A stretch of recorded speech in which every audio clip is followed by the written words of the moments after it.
जय जगन्नाथ सिंह बाबू ओडिया जी चिंतन को आपको स्वागत। गुरु दिवस उपलक्षे सुंदर भाषणटीए। सम्माननीय सभापति महोदय, पूज्यास्पद गुरुजी और गुरुमावृंद तथा मोर स्नेह और आदर छोट बड़ भाई और भौणी, पवित्र गुरु दिवस उपलक्षे समस्त को मोर हृदय कमल हार्दिक शुभेच्छा और शुभकामना।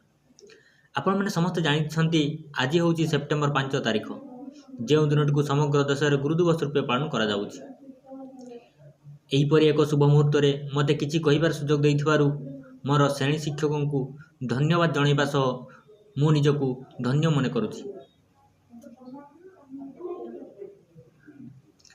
आज हूँ पवित्र गुरु दिवस।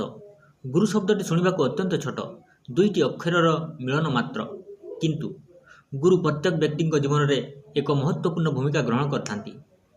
जे प्रत्येक विद्यार्थी को अंधार रूपक असत पथर निवृत्त करी आलोक रूपक सत्पथर पथिक होगापाई मार्ग दर्शाई थांती। गुरु शिष्य संपर्क, गुरु शिष्य परंपरा भारतीय संस्कृतिर एक पवित्र बंधन अटे। भारतीय इतिहास रे गुरु शिष्य परंपरार अनेक ज्वलंत उदाहरण रही अछि। शिक्षक होउचंती बगीचार सही माणी सदृश जे बगीचा को रंग बेरंगर फूल रे सुसज्जित करथांती। अर्थात विद्यालय जदि बगीचा हुए सही बगीचार माणी होउचंती शिक्षक एवं शिष्य होउचंती सही बगीचार फूल।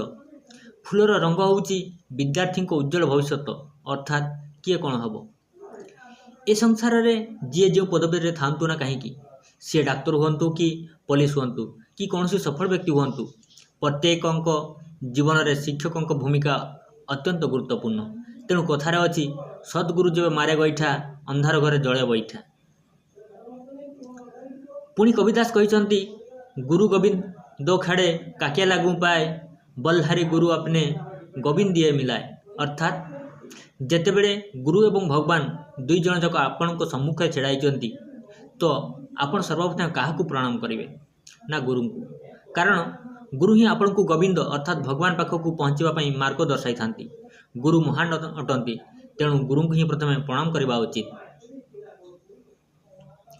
गुरु होउचंती देवतुल्य, गुरु ही ब्रह्मा, गुरु ही विष्णु, गुरु ही शिव, गुरु ही सबकिछि।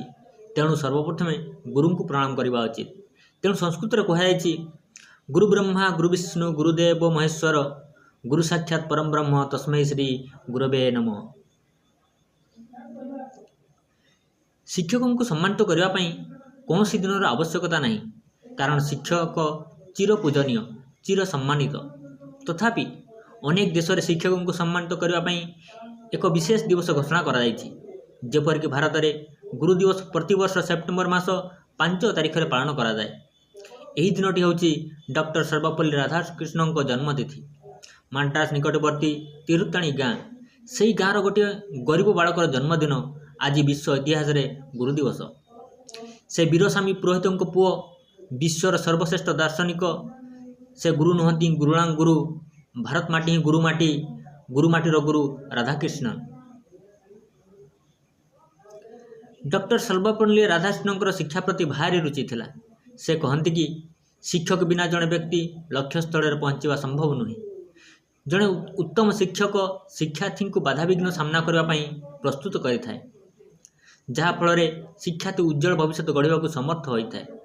डॉक्टर सर्वपल्ली राधाकृष्णन तांको जीवनर 40 वर्ष बयस शिक्षा क्षेत्र में अतिबाहित करथिले। से स्वाधीन भारत उपराष्ट्रपति और पर राष्ट्रपति थिले। शिक्षा प्रति तांकर यथेष्ट अवदान रही, जहाँ देशवासी बड़ सम्मान सदृश अटे। तेणु तांको जन्मतिथि को गुरु दिवस रूपे पालन करा जाए। वास्तव में कहबाकू गले शिक्षक होउचंती सुस्थ समाज निर्माणकारी, जी आमको समाजर उत्तम मनीष रूपे गढ़ी थांती। से महान शिक्षकों को दिल से प्रणाम। से महान व्यक्तित्व रूपी शिक्षकों विषय आउ कौन बा कहबी, जहाँ कहले भी दुनियार प्रत्येक शब्द तांको पई छोट पड़ीजिव। तथापि तांको पई पदटिए ना तांको प्रशंसा लड़ा, ना तांको सुना रूपा परि उपहार लड़ा, ना तांको प्रशंसा लड़ा, ना तांको सुना रूपा परि उपहार लड़ा। तांको तो बास आत्मीय शांति लड़ा, एवं यही आत्मीय शांति तांको सेतेबेले मिले जेतेबेले विद्यार्थीर जशगान विश्व हुए। आज यही आधुनिक भारत में गुरु शिष्य परंपरा कलंकित होबार लगी।